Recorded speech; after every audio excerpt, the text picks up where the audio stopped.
प्रिय विद्यार्थियों, आज हम जर्मी बेंथम के व्याख्यान पर केंद्रित करते हुए जर्मी बेंथम की बताई हुई सुधार योजना पर चर्चा करेंगे। जैसा कि मैंने अपने पूर्व लेक्चर्स में आप लोगों को स्पष्ट किया है कि बेंथम मूलतः उपयोगितावादी विचारधारा के जनक माने जाते हैं और उनका ये मानना है कि उपयोगितावाद को केंद्र में रखकर ही समस्त संस्थाएं और समस्त प्रकार के व्यवस्थाओं का अध्ययन किया जाना चाहिए। मूलतः बेंथम का उपयोगितावाद का सिद्धांत व्यक्ति केंद्रित है, व्यक्तिवादी सिद्धांत है, लेकिन इसके बावजूद भी बेंथम ये मानते थे कि किसी भी व्यवस्था को पूरी तरह परिवर्तित करने की जगह उसको आमूलचूल परिवर्तन का आधार बनाने के स्थान पर यदि हम जो स्थापित व्यवस्था होती है उसमें ही क्रमिक परिवर्तन करते हैं और सुधार का पक्ष लेते हैं, तब भी हम अधिकतम व्यक्तियों के अधिकतम सुख के लक्ष्य को प्राप्त कर सकते हैं। इसलिए बेंथम क्रांतिकारी विचारक तो नहीं माने जाते, लेकिन सुधारवादी विचारक माने जाते हैं, क्योंकि वो क्रमिक और क्षणिक धीरे धीरे परिवर्तन को आवश्यक मान रहे हैं। इस संदर्भ में महत्वपूर्ण है कुछ विशेष प्रकार के सुधार उन्होंने स्पष्ट किए। मैं उन्हें बिंदुवार आपको स्पष्ट करती हूँ। पहला है शासन प्रणाली में सुधार। आप सभी जानते हैं कि लोकतांत्रिक व्यवस्था के लिए ब्रिटिश राजनीतिक व्यवस्था में सर्वाधिक महत्वपूर्ण ये था कि संसदीय व्यवस्था को अंगीकार किया गया था।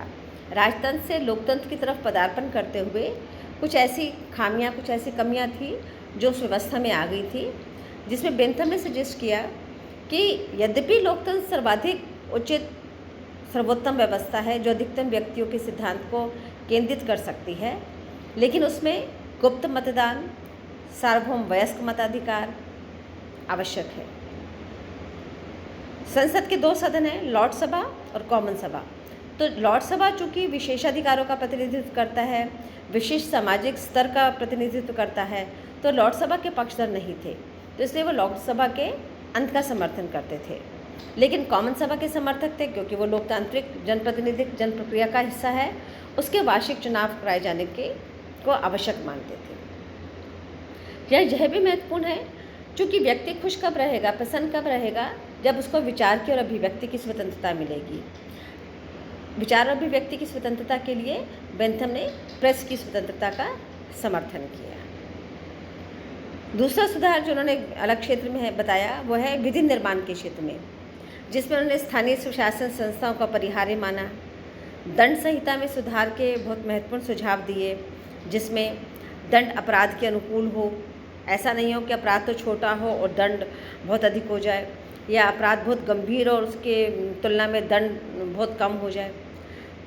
उद्देश्य निवारक एवं सुधार हो। अपराध करने के पश्चात अपराधी को यदि दंड इस उद्देश्य से दिया जाता है कि वो सुधर जाएगा, तभी दंड देना कारगर होता है। यदि दंड की तीव्रता के कारण या दंड के माप के कारण उस पर और गलत प्रभाव पड़ता है, तो हो सकता है वो और अधिक दंड अपराधी बन जाए।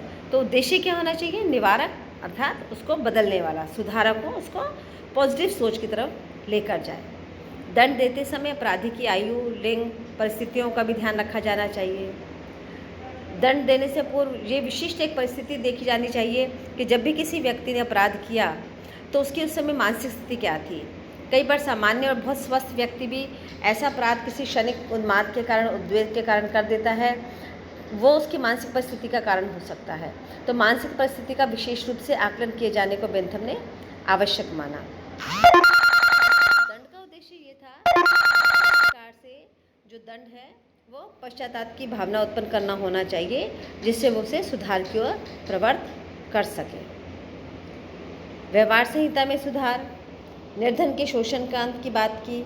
चूँकि निर्धन को ऋण लेने में बहुत मुश्किलें आती हैं, इससे ऋण लेने और संपत्ति संबंधी नियम स्पष्ट होने चाहिए। दीन ग्रहों एवं बचत बैंकों में सुधार की जानी चाहिए। दीन ग्रहों का मतलब जो निर्धन हैं, जिनके पास साधन संसाधन नहीं है, जो जीविकोपार्जन नहीं कर सकते हैं, उनके लिए आवास की व्यवस्था भी राज्य के द्वारा की जानी चाहिए। इसके अतिरिक्त एक और क्षेत्र जो उन्होंने बताया, जेलों में सुधार का। जेलें सुधार गृह के रूप में होनी चाहिए, जेलें प्रताड़ना गृह के रूप में नहीं होनी चाहिए। क्योंकि जेल में व्यक्ति के पास अलग से कोई रोजगार नहीं होता है और वह अपनी पारिवारिक व्यवस्था से भी दूर होता है, इसलिए उस अवकाश के समय का सदुपयोग शिल्पकला, लेखन, अध्ययन, धार्मिक एवं नैतिक शिक्षा के लिए किया जाना चाहिए। जहाँ बेंथम इस बात को फोकस कर रहे हैं कि अवकाश के समय में क्रिएटिविटी, रचनात्मक कर्म किया जा सकता है और उसका जो वैल्यू सिस्टम है, उसका जो नैतिक मूल्य, जो उसके आधार हैं जो हिल गए थे जिसके कारण उसने अपराध किया, उसको पुनर्स्थापित किया जा सकता है नैतिक शिक्षा के द्वारा।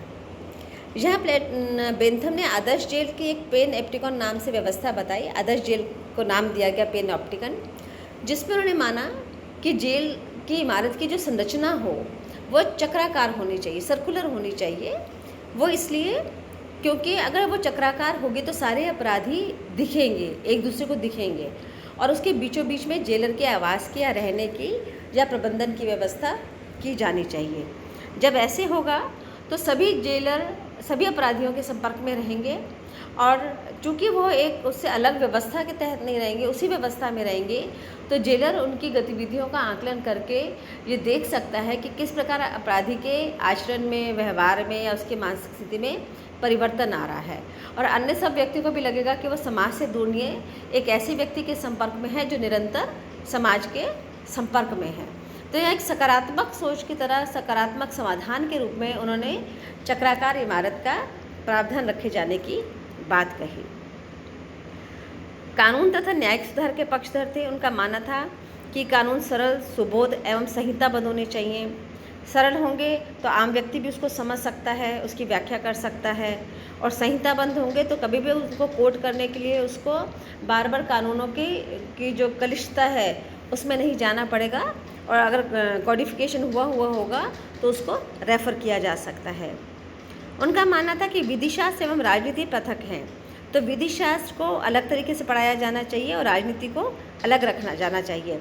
राजनीति के अपने कुछ संहिताबद्ध नियम उस नियम से अलग होते हैं जो विधिशास्त्र होते हैं, क्योंकि विधिशास्त्र मूलतः कानून, दंड, अपराध पर आधारित होता है, और राजनीति अपने उद्देश्यों पर आधारित होती है, अपनी संस्थाओं पर आधारित होती है।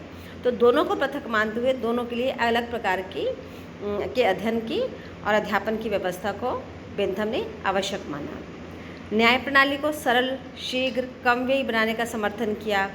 जूरी व्यवस्था का समर्थन किया, जिसमें एक जूरी में सबका पक्ष रखा जाए, लेकिन निर्णय एक जज के द्वारा ही किया जाना चाहिए। शिक्षा के क्षेत्र में उन्होंने बहुत महत्वपूर्ण योगदान दिया। उनका मानना था कि सर्वाधिक अपराध जो होते हैं वो धन के अभाव के कारण होते हैं या सामाजिक शोषण या प्रताड़ना के कारण होते हैं। तो ऐसे में निर्धन बच्चों के लिए अलग प्रकार की शिक्षा व्यवस्था और उच्च वर्ग के लिए अलग प्रकार के लक्ष्यों पर आधारित व्यवस्था होनी चाहिए। जहाँ निर्धन बच्चों को चरित्र निर्माण की, जीविकोपार्जन की, व्यवसाय की, रोजगार की शिक्षा दी जानी चाहिए, उनके बौद्धिक विकास की शिक्षा दी जानी चाहिए, वहाँ उच्च वर्ग के पास चूँकि ये मूलभूत सारी आवश्यकताएं होती हैं, मूलभूत सारे संसाधन होते हैं, इसलिए उनको दी जाने वाली उच्च शिक्षा का मूल उद्देश्य बौद्धिक विकास होना चाहिए, जिसमें आधुनिक भाषाओं एवं विज्ञान का अध्ययन भी किया जाए। सबको एक जैसे शिक्षा के भी बेंथम समर्थक नहीं रहे हैं। हम अगली अपने लेक्चर में बेंथम और उनके बाद के अनुयायी जेम्स मिल, जॉन स्टुअर्ट मिल के बारे में हम लोग चर्चा करेंगे।